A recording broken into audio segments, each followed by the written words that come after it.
Goeiemôre, dit is dan nou vandag hoofstuk 26 Maart 2026, lesing 112 van die Groot Johannes Evangelie boek 3,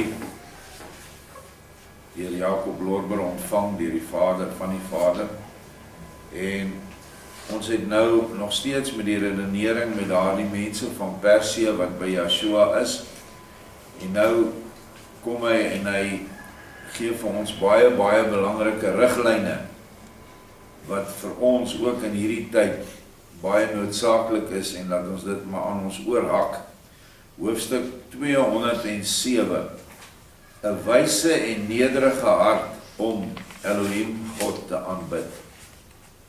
Ek, Yeshua, sê, ek sien hier's nuwe mense vanmôre, Yeshua is niemand anders as Jesus nie, maar die naam Jesus is ingevoeg deur heidene. Die oorspronklike naam waarin hy gebore is, was Yeshua, en hy is nie 'n Christus nie, hy is 'n Messias, 'n Mashiach in Hebreëus, en ons kan dit ook in Afrikaans sê, 'n gesalfde. Hy is die gesalfde. Daar's 'n groot stryd nou aan die eindtyd. Elke ene van hierdie groot geloofsrigtings verwag 'n Messias. Die Jode verwag ene wat die tempel wat hulle vir hom gaan herbou, gaan insit. Baie van die Christene gaan agter hom ook aanloop. Die Christene verwag weer dat Yeshua gaan kom. Die Arabiere verwag ook 'n Messias. Ek kan nie nou sy naam onthou nie, maar hulle het ook 'n verwagting. Terwyl ons wat in die geestelike rond delf en soek vir waarhede, soos vanmôre se lesing wat diep geestelike dinge openbaar, weet dat die Messias kom wanneer hy in jou hart welkom is. Wanneer jy hom welkom laat voel deur jouself van sonde en bande te bevry, en dan kom hy en hy verbind met jou siel, hy as die gees wat in jou is, en dan word julle een. En eers wanneer daardie eenheid plaasgevind het, sal hy hom moontlik sigbaar aan die mens vertoon. Andersins net geestelik. Wat baie sin maak vandag as jy net na sy titel kyk. Hy is die woord, en hy is ook die lig, en hy is die liefde. So hy kom tog geensins anderste nie as die woord.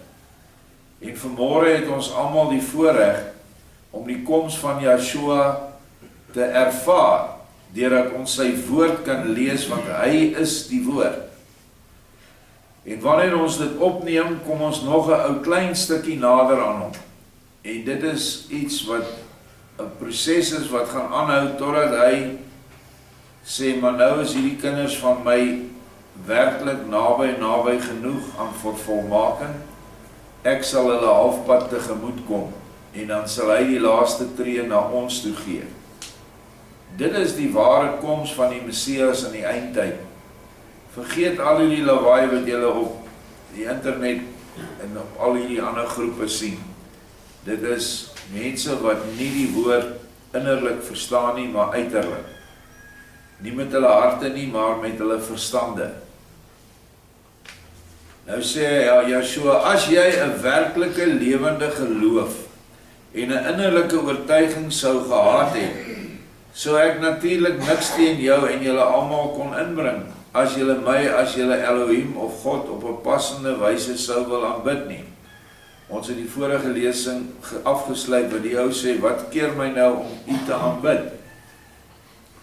Maar, omdat julle nie innerlik en verseker nie in julle siel volledig geestelik oortuig is nie, sou julle met my net so goed afgoderry bedryf, as wanneer julle enige ander mens of gesnede beeld uit hout goddelike verering sou bewys.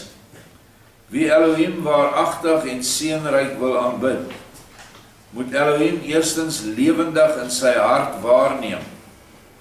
Hy moet Elohim eers in die gees en in alle waarheid ken en lief hê. En dan eers kan hy hom eer gee en ten volle aanbid.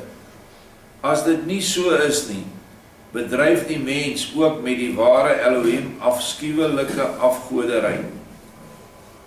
Nou wat hy hier sê, dit het nou 'n gewoonte by mense in die wêreld geword, en dit kom van lank, kom van Adam se tyd af, dat mense voor gode, hoofsaaklik dan nou afgode neerval, en die gode aanbid, soos wat julle die moslems sien, hoe hulle nou Allah aanbid. Hulle val voor hom neer, en dan prewel hulle allerhande woorde, wat basies daarop neerkom, dat dit 'n vervloeking sal wees vir elkeen wat teen hulle geloof staan. Dit is 'n afskuwelike heidense gebruik. Mense wat voor Boeddha, of Krishna, of enige een van hierdie ander leiers, en veral voor die paus, ek bedoel die mense kniel voor hom neer, hulle val voor hom neer, hulle soen sy voete, hulle soen sy ring, en nie sommer enige mens nie, die leiers van hierdie land, ek praat nog toe dit blanke presidente was, het voor die paus gekniel. Ek twyfel dat manne soos Strydom en Verwoerd dit gedoen het, en dit is ook hoekom daai mense altyd gehaat was. Maar definitief vanaf P.W. Botha het ek bewyse van 'n man wat in die veiligheidsmagte was, wat hom opgepas het. As hy in Europa was, kom hy nie Suid-Afrika toe voordat hy by die paus gaan draai het nie. En dan soen hy sy ring en buig voor hom. Daardie aanbidding is 'n gruwel. Nou, omdat hierdie mense nog nie werklik in hulle gees vol is van die leer van Yeshua nie, hulle ken hom nog nie, sal, as hy nou voor hom val op die grond neer en aanbid, sal dit nie vir Yeshua welgevallig wees nie, want dit is nou net weer afgoderry wat hy betoon teenoor 'n mens wie hy dink is God. Nou, wat is alle heidene? Hulle aanbid 'n voorwerp wat hulle dink is God. Ek bedoel, op die ou einde is dit tog waarvoor hulle te gode het. Wat belaglik is, want die Rooms-Katholieke God sterf elke 20 of 30 jaar is daar 'n nuwe een. Die ander plekke se gode is van hout en klip en moet rondgedra word. Hulle kan nie eers loop na 'n plek toe nie. Nou, hoe op aarde kan jy so 'n God aanbid? Maar in die heiden is daar iets kort. Daar is iets van die goddelike gees wat nie daar is nie. Want as ek vir enige een van julle nou vanmôre hier sê, hoorie, ek het nou 'n mooi beeld gekry. Hier staan die beeld nou, van wat ook al. Ons moet dit aanbid. Julle sal almal opstaan en uitloop, en ek sal seker nog 'n paar opstoppers opkry. Wat jou innerlike sê vir jou, dis nonsens. Ek sal nie dit aanbid nie, ek het 'n godsbesef van wat hy is. Hy's groter as alles wat ons kan sien in die skepping. Maar as ek 'n klomp swartes byvoorbeeld hier het, en jy vertel hulle 'n goeie storie, dan sal hulle enigiets aanbid. 'n Likkewaan, 'n krokodil, 'n tokkelos, wat 'n inkubus gees is wat kan manifesteer in hierdie dimensie. Hulle sal hom aanbid. Hoekom? Want hulle het nie 'n godsbesef nie. En dit is vir hulle wat Yeshua ook nie vir ons aanbeveel om die evangelie te bring nie. Hulle staan in die skrif, hulle het hulle gode, en die moet hulle aanbid, maar jy, Israel, moet Jahwe, jou Elohei, die hemelse Vader self aanbid, in wie Yeshua nou verenig het. Ons gaan verder. Hoe kan 'n mens die alleen ware Elohim waardig en met reg aanbid, as hy hom nog nooit anders as maar net baie afgodies van hoorsê geken het? Watter onderskeid is daar tussen die aanbidding van die enige ware Elohim God en die van 'n afgod? Die egte aanbidding van die enige ware Elohim God bestaan uit die liefde tot hom en die liefde tot die naaste. Maar wie Elohim of God kan lief hê, wie kan hom lief hê as hy hom nog nooit geken het nie? So dit is belangrik dat ons hom moet ken. En dit is waarvoor hierdie lesings in die oggend uiters belangrik is. Wat so hartseer is dat so min mense van die plaas eers belangstel in hierdie lesings. en vir jou kan sê, maar ek lees my Bybel. Hier kry ons openbaringe, nie van my nie, van Yeshua, wat vir ons lewensbelangrik is, dat die liefde tot hom, wat sal maak dat jy jouself skoon kry van alle verslawings, dat maak dat jy nie meer mense sal haat, verafskie, jaloers, afgunstig is nie, dat jy mense sal vergewe, al daardie dinge, bring mee dat jy Vader lief het, en die naaste het jy lief deur hom te help, deur jou naaste bo jou te sit, en hom eerste te help, en dan jouself, wanneer enige mens 'n behoefte het hier, in ons onmiddellike omgewing, dis jou naaste, dis jou volksgenoot, wat swaar kry. Dit is die norm, van om God waaragtig te aanbid. Of kan 'n jong man ooit in vuur en vlam raak vir 'n jong vrou, wat hy nog nooit gesien of geken het nie? En as hy hom verbeel dat daar ergens 'n jong vrou is, en hy begin die in werklikheid nie bestaande hartstogtelik lief te kry, dan is hy 'n dwaas, en maak hy hom in die hoogste graad skuldig aan eie liefde. En dit is vir Elohim 'n verskrikking. Elke afgodsaanbidding is daarom die grootste menslike dwaasheid en 'n afskuwelike blindheid. Want uiteindelik maak die egte afgodsaanbidders vir hulle self afgode en laat hulle bewierook en as gode aanbid.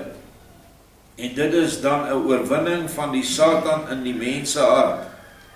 Maar wee hulle wat in hulle groot verblinding hulle self inbeeld om self gode te wees. Hulle lot sal eendag baie treurig wees, want die hoogmoed is 'n wurm wat nooit sterf nie, en 'n vuur wat nimmer uitdoof nie. Dis 'n verskriklike stelling wat hy hier maak. En vandag maak mense nie uit hout en klip vir hulle God, soos wat meestal in die ou tyd gebeur het nie. Die man maak van sy bankrekening, van sy geld 'n God. 'n ander man maak van die mag wat aan hom gegee is, maak hy 'n God. En hy laat homself aanbid, en hy aanbid daai mag. Hy sal alles doen vir daai mag. Hy sal lieg, moord, steel, alles om die mag te behou. As julle op die net kan gaan na ons webwerf toe, www.nuweopenbaring.co.za, dan kan julle gaan soek vir 'n boek wat Jacob Lorber ook gedikteer gekry het, oor die drempel van die dood. En daar hanteer hy 'n paar mense wat op aarde baie mag gehad het, en baie geld gehad het. En dan staan ons by sy sterfbed saam met Yeshua, hy beskryf dit nou, en dan sê hy, kom ons gaan nou aan die ander kant toe, ons kyk waar land hierdie ou op in die hiernamaals.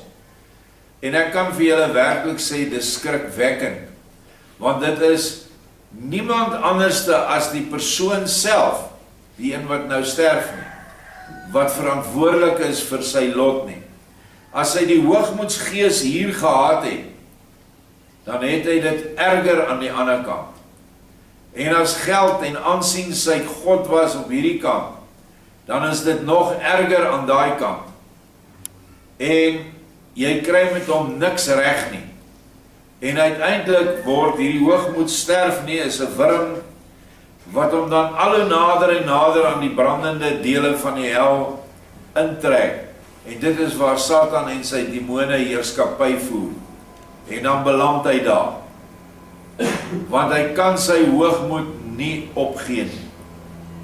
Want die eerste ding wat hom aangebied word deur engele aan die ander kant, is 'n baie eenvoudige bestaan, waar in gevalle hy varke moes oppas, wat vir 'n Judeer of 'n Jood sekerlik die laagste vorm van werk op aarde is om varke op te pas, omdat hulle hom as so onrein ding beskou. En dan moet hy dit doen. Juis met 'n opdrag van Vader het die engel vir hom hierdie taak gegee, sodat hy nederig kan word. maar hy kan nie, want hierdie hoogmoed is 'n wurm wat nooit sterf nie, en 'n vuur brandend binne in hom wat nooit uitdoof nie. As ek na vandag se wêreldleiers kyk, en selfs in ons land, en jy vra hulle moet 'n nederige werk soos van die minste van sy volksgenote doen, sal dit nooit doen nie. Sal dit nooit doen nie. En ons praat nie eers van hierdie ou klomp toneelspelers nie, akteurs nie. Hulle is net so vol van hulle self. Maar al hierdie akteurs en al hierdie wêreld hooggeplaastes sit met die ding dat toe Lucifer op aarde ingegooi is, en hy is in die kern of in die kors van die aarde ingewerk, ons noem dit die doderyk, is die enigste manier waarop hulle kan uitkom. Hulle krag is hulle ontneem, want al die krag is in die skepping, het Vader beheer oor. Maar hulle kan uitkom uit die doderyk uit, in die vorm van besetenheid en okkultiese gebondenheid, kan hulle hierdie mense beset. En hulle weet wat die mens soek, en hulle prikkel die mens in daai soeke na eer en mag en aansien en geld. En dan, veral wanneer mense dan seanse hou, waar hulle dan allerhande offers vir Satan bring, en ons het nou in die afgelope tyd, het ons gesien hoe hierdie ding in die Amerika heeltemal oopgevlek word, is nog nie heeltemal nie, maar is besig, is dat hierdie mense stuit vir niks nie. Want hulle het die Satanse demoniese geeste in hulle. En die grootste eienskap van Lucifer wat hom laat val het, was hoogmoed. En daai eienskap is in al sy gevalle engele en al sy demone. En nou ook in almal wat hulle beset het daai eienskap van Lucifer in hulle. En dit is uiters moeilik vir hulle om van dit ontslae te raak. Eintlik onmoontlik. Want baie van hulle het 'n bloedverbond gesluit met Satan self, deur in die ergste vorm kinders te offer vir hom.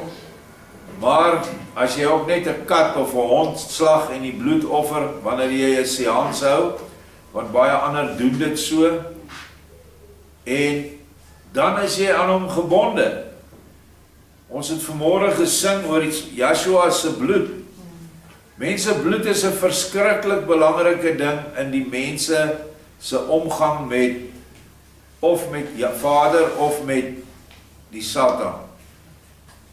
As jy nie erken dat Joshua sy bloed gestort het vir jou by Golgotha nie, dan kom jy nie onder die bloedverbond nie. Jy hoef niks bloed te laat vloei van jou kant af nie. Hy het dit vir ons klaar gedoen. Maar vir die ander kant, om sterk te word, om mag te hê in hierdie wêreld, om van hierdie Bilderbergers en Illuminati en Knights of Malta en Order of the L, dis sommer maar net 'n paar van hierdie organisasies. Om 'n lid daarvan te wees, moet jy al hierdie rituele deurgaan. En moet jy aktief eer betoon aan Satan. En daardeur hoef jy net jouself te wees. Naamlik hoogmoedig, vol mag, mense onder jou uittrap en vertrap, en allerhande dinge wat ons nou so sien, wat nou uitkom, die oorlog in die Midde-Ooste, hoe die moord plaasvind, op 'n volk wat niks verkeerd gedoen het nie, behalwe om altyd hulle eie land te beskerm. Maar hierdie moordbende, gedryf deur Satan se gees, is besig om die hele wêreld voor ons oë te verander. En julle kan maar weet dat niks meer sal wees volgende maand wat was nie. Dit gaan 'n rukkie vat vir die ding om pos te vat, maar dit kom. Sodra die tanks onder in Durban en Kaapstad en Mosselbaai leeg is, die brandstoftanks, dan begin die moeilikheid. En dan is daar nie meer wat hulle kan gaan haal nie, want hulle die goed, maar die Afrikaanse woord gebruik, moerlang toegeskiet.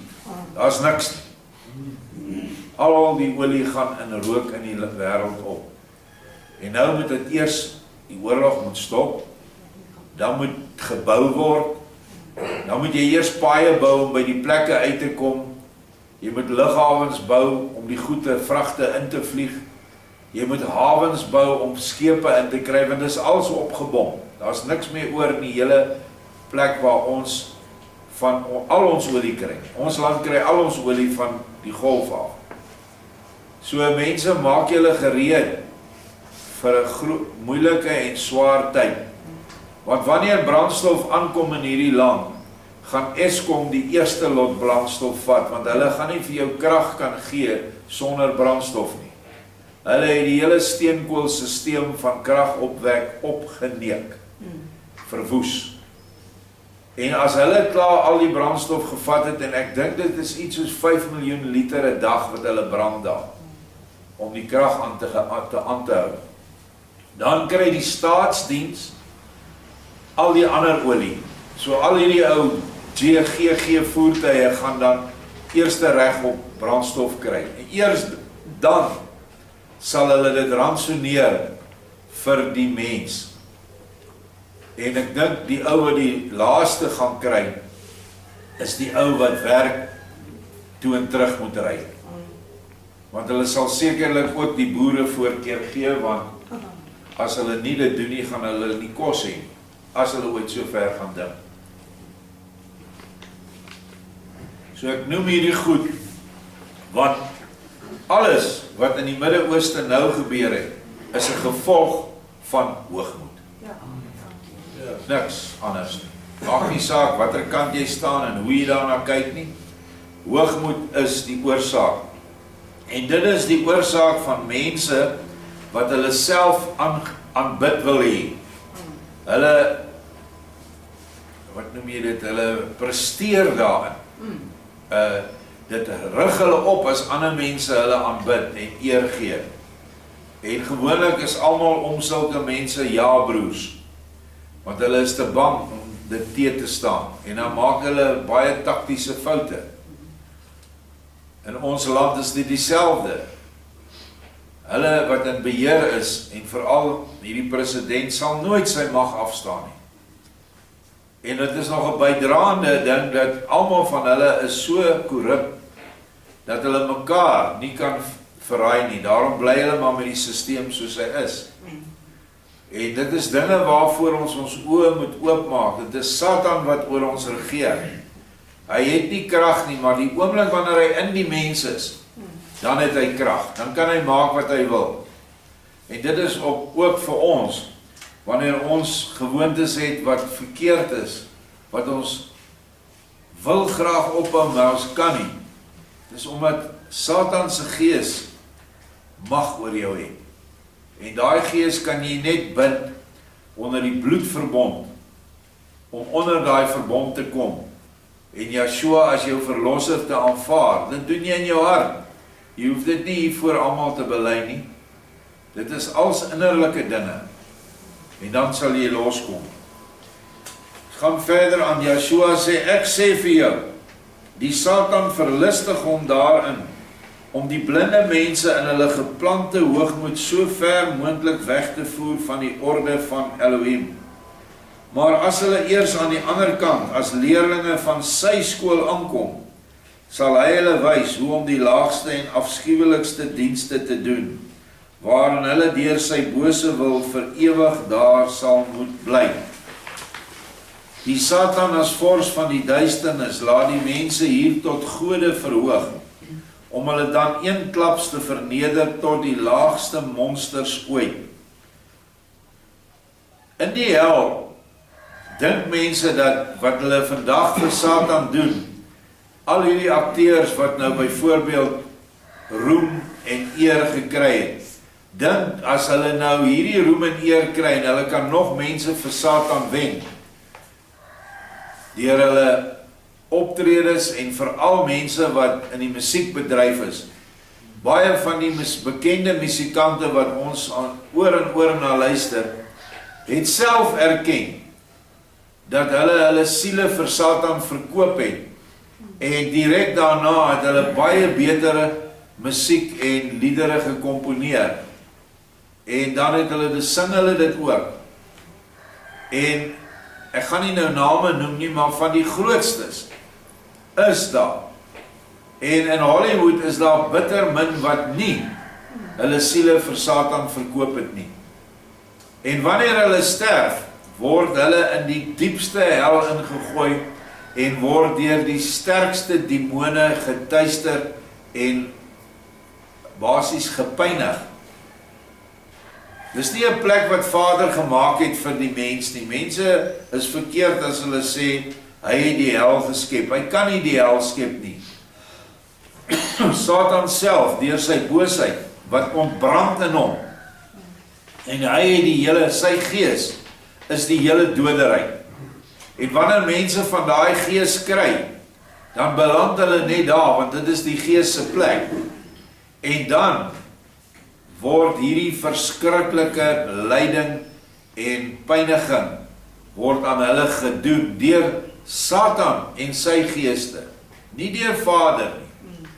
Daar is wel plekke waar mense nie so, dit is nou nie so diep in die hel nie, is bietjie hoër op, waar die engele wel mense tuister of pynig tot verbetering, om jou van 'n gewoonte wat jy op die aarde nie kon van ontsla raak nie, dan kom daai engele en hulle doen jou baie groot pyn aan, maar met die doel om jou skoon te kry daarvan. In die vorige lesings wat ons behandel het, en ek dink in die vorige boek, het Jara na die planeet Venus toe gegaan in die gees. En daar het sy huisies gesien met mense in, wat heerlik eet. En dan staan daar ander mense agter wat werklik honger is, maar hulle mag nie eet nie. En dieselfde met 'n plek waar baie wellustige vrouens was en die mans moes een kant staan.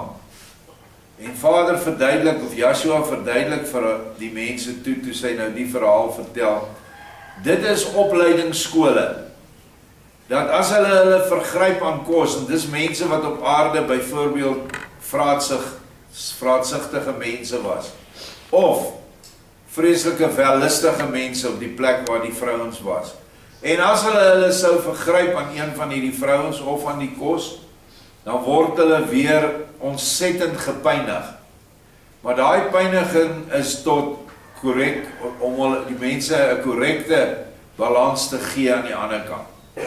Dit is anderste as van hierdie mense wat Satan voluit gedien het op aarde. By hulle is hierdie vers wat sê, die hoogmoed is 'n wurm wat nooit sterf nie, en 'n vuur wat nimmer uitdoof nie. Elohim verlang egter hier 'n wyse en nederige hart, om die mense reeds des te hoër te verhef en saliger te maak. Hierdie mag sal die Satan wel ontneem word, en die mense sal volledig onafhanklik en vry wees, om te doen en te laat wat hulle wil. Daardeur sal die goeie des te meer lig uitstraal, en die innerlike slegte egter des te erger en dieper in die hel toe behoort.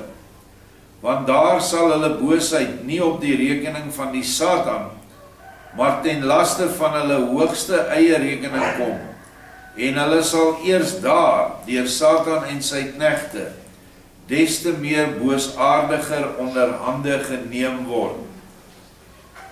Kom weg van die hoogmoed.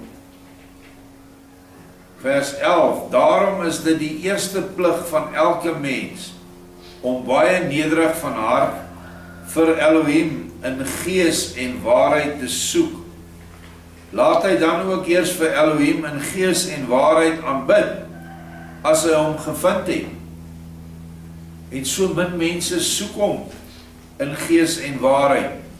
Hulle soek hom in kerkdogma en in rituele gebruike wat in kerke is. En hy's nie daar nie. Hy's eerstens nie in geboue wat met mense hande gemaak word nie, en hy's tweedens ook nie in rituele nie, en hy's ook nie in dogma nie. Hy is net in die suiwer woord, en wat ons vanmôre hier lees, is sy suiwer woord.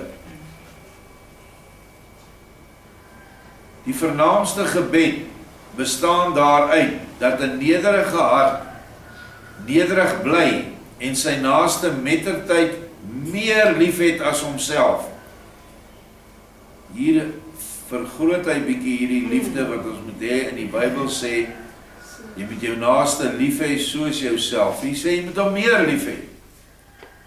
Maar Elohim, as die enige egte Vader van alle mense en engele, bowe alles. Eers die Vader lief hê, en dan die naaste. En dit word dan nou ook in 'n syfer opgeneem. Die syfer 666. Dan moet julle my help as ek reg is. 'n ware kind van die Vader het die Vader lief met 600 dele, en sy naaste met 60 dele, en homself met 6 dele. Dis die perfekte orde. By 'n duiwel is dit net omgekeer. Daar het hy homself lief met 600 dele. Die Satan, sy naaste met 60 en Vader met 6.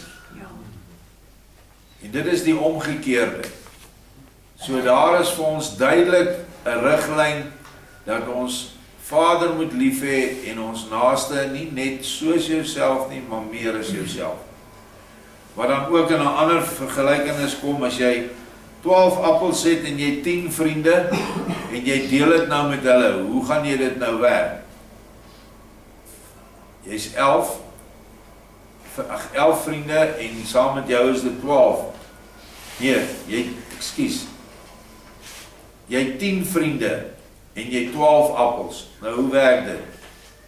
Gewoonlik gaan ons dit so dink.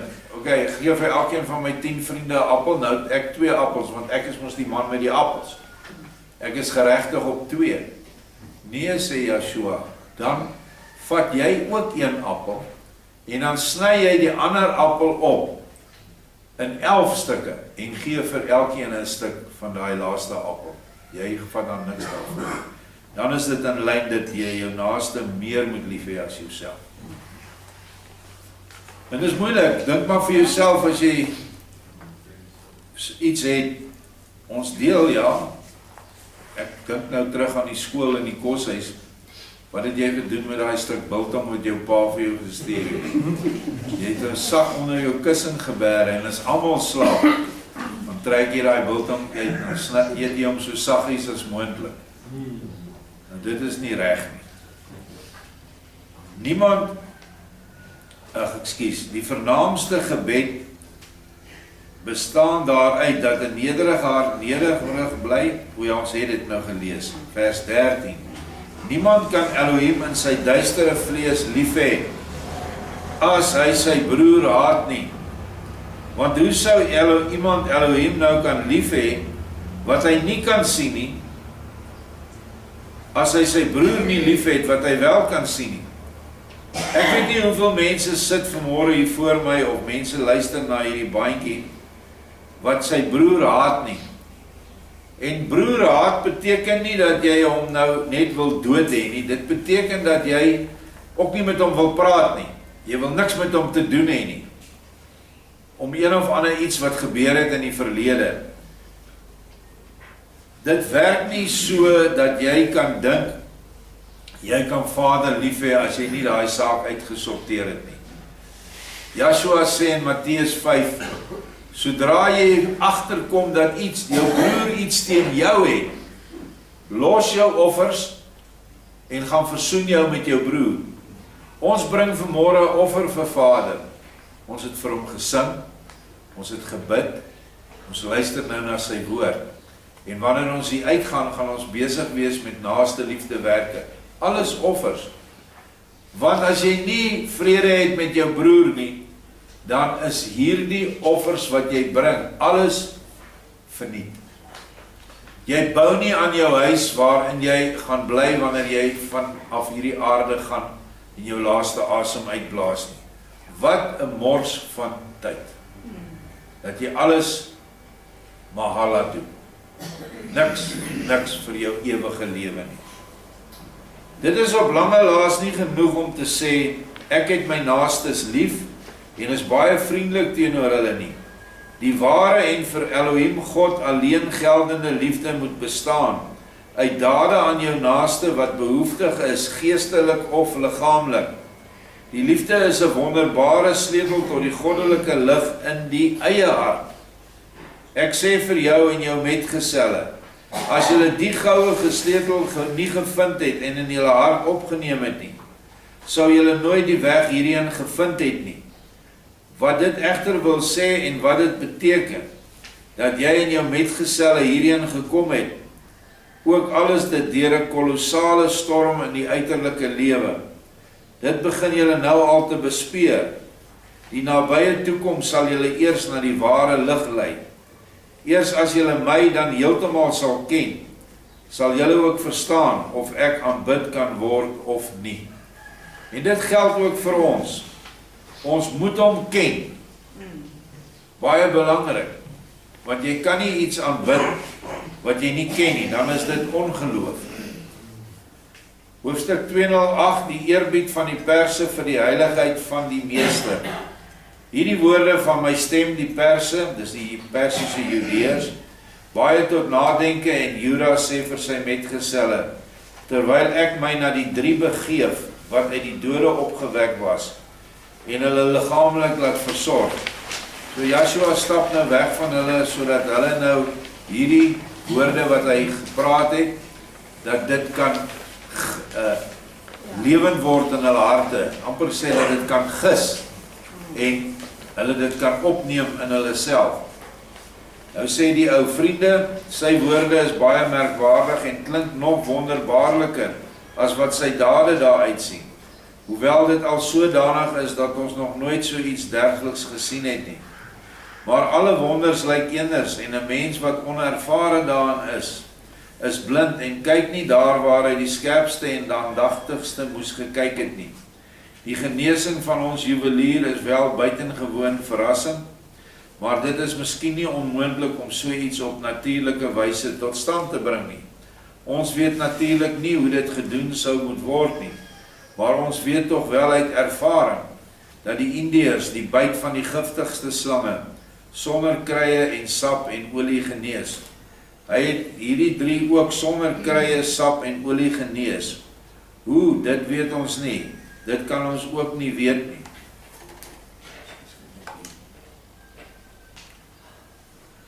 Die 3 drenkelinge is werklik weer in die lewe teruggeroep, maar dit is nog maar 'n vraag, of hulle werklik heeltemal dood was, of dit kon dalk nagemaak gewees het. Kortom, dade bewys nog lank nie alles nie. Maar sy magtige woord bewys na my mening meer as beide die wonders.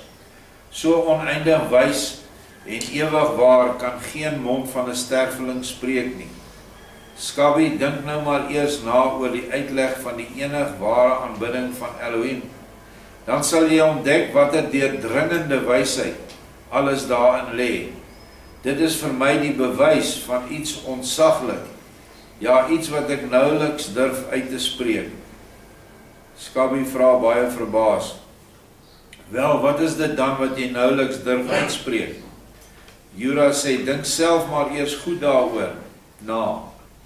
En dit verbaas my baie, dat jy nie so gou dieselfde gevind het. Skabby begin nou diep na te dink, maar weet nog nie so goed wat Jura nou eintlik met die vraag bedoel het nie. Na rukkie sê Skabby vir Jura, laat ek jou eers iets sê, want ek glo dat daar 'n baie wonderbaarlike of 'n baie wonderlike ding om voorgedoen het. Maar hierdie wonderlike ding is en bly iets baie riskant. Veronderstel nou eers dat dit bykans sonder enige twyfel die Messias is. Dan is hy, volgens Jesaja, Nie net die eenvoudige mens wat hier met ons gepraat het nie, maar let wel, wat betref sy siel, is hy ook Elohim of God, die enige ware van die ewigheid af. Maar as dit so is, waar bly ons dan? Hoe kan ons swakke mense voor hom, die Allerhoogste, bestaan? Wat moet ons nou doen? Waar bly ons nou? Jura sê, ja, ek hou my ook besig en dit is nou my grootste sorg. Ek vermoed dat iets baie duidelik hier sigbaar sal word. Ek verstaan net niks van die hoë heidene nie, want hulle skyn vir hom van lewensbelang te wees. Skabby sê, hoor jy dat dit in Jesaja geskrywe staan, en ons het dit gister gelees, hy sal die omhulsel waarmee die heidene om hul is wegneem. Dit beteken so ongeveer, aan hierdie vooraanstaande heidene het hy hom reeds geopenbaar. Hulle ken hom reeds en betoon hom daarom so eerbiedig hulle toegeneentheid. Hulle sal reeds ten volle daarvan oortuig wees dat hy, die ewige almagtige, hulle met een sig vir ewig as los kaf kan wegblaas. En daarom het hulle die grootste hoogagting vir hom. En lyk dit vir my dat hy hulle reeds oorwin het, en dat die goeie Judeërs vry is. Dit is my mening. En verder aan vind jy ook nog by die profeet. En nou haal hy aan weer uit Jesaja 25. En Jahwe sal die trane van alle aangesigte afwas, en die smaad van sy volk in alle lande wegneem. Dit beteken, verseker ook by ons in Persië. Ons sal seker nie die eerste wees met wie hy dit doen nie. Maar tog is ons nou aan die beurt, en dit skyn die oomblik te wees, waarop hy aan die Judeërs in ander lande gedink het. By ons het hy begin om ons trane af te droog, en ons smaad weg te neem. Aards gesien gaan dit met ons by wyse van uitsondering wel so goed, dat ons ook in die vreemde geen rede het vir trane, en ons het geen smaad om te verduur nie. Maar daar is nog duisende broeders en susters wat tog groot nood ly.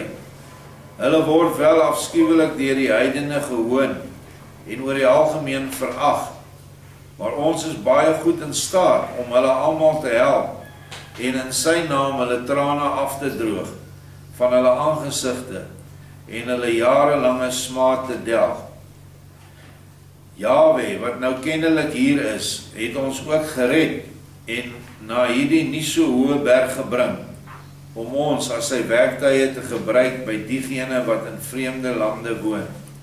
Dit is my opvatting van alles. En nou is jy aan die woord, my vriend.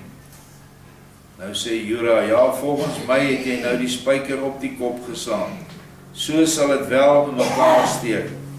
Maar omdat dit nou baie seker so is, kom die groot en belangrike vraag weer.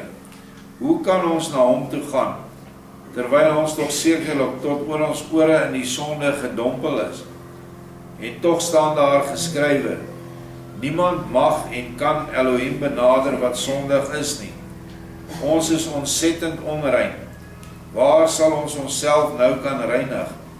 Waar is hy wat die regsgeldige offer van ons kan aanneem, wat ons voor Elohim kan reinig van ons sonde? Nou ja, hulle denke is maar nog steeds vanuit die Levitiese orde, waar jy offers moes bring na die priester toe, om jouself te reinig, en hulle is nog nie op hoogte daarvan dat Yeshua is die offerlam wat nou gekom het vir al hulle sondes. Maar ons weet dit nou, en dit is wonderlik om ook hierdie verhale te luister, en van beide kante, van Yeshua se leringkant, en van die ontvangkant van die lering. Want hier is 'n baie waarding ingekom. Hy sê, ons het nie smaad nie, want ons is skatryk. Al hierdie mense wat van Persië nou by hom is skatryk mense. Maar hy sê, ons het verskriklik baie arm broers in Persië, wat baie ly, en baie swaar kry. En ons kan nou vir hulle dit doen wat Yeshua voorgeskryf het. Wees lief vir Vader en doen meer aan jou naaste as aan jouself. So dit is waarvoor hy hulle opwek. En dit is ook waarvoor hy jou en my opgewek het. En al kom sê jy vir my, maar ek het niks nie, ek is nie skatryk nie. Jy kan ryk wees in geestelike goedere, want dit kos niks. Jy kan ryk wees in geloof. Bid dan vir jou broers. Wat kos dit jou om 'n swaar voorwerp uit 'n ou tannie se hande te neem wat voortstrompel met 'n ding, sê 'n emmer water wat te swaar is vir haar? Vat die water uit, sê tannie, waar kan ek dit vir jou heen vat? Wat se kos dit jou om te sê, kom verby, staan voor my in die ry. Ek sien jy's baie hongerder as ek. Niks. Maar dis wat hy wil hê. Ons moet heeltyd waaksaam wees. Waar kan ons aan die naaste doen? Nie net soos wat aan onsself gedoen word nie, maar meer as wat aan onsself gedoen word. Baie dankie.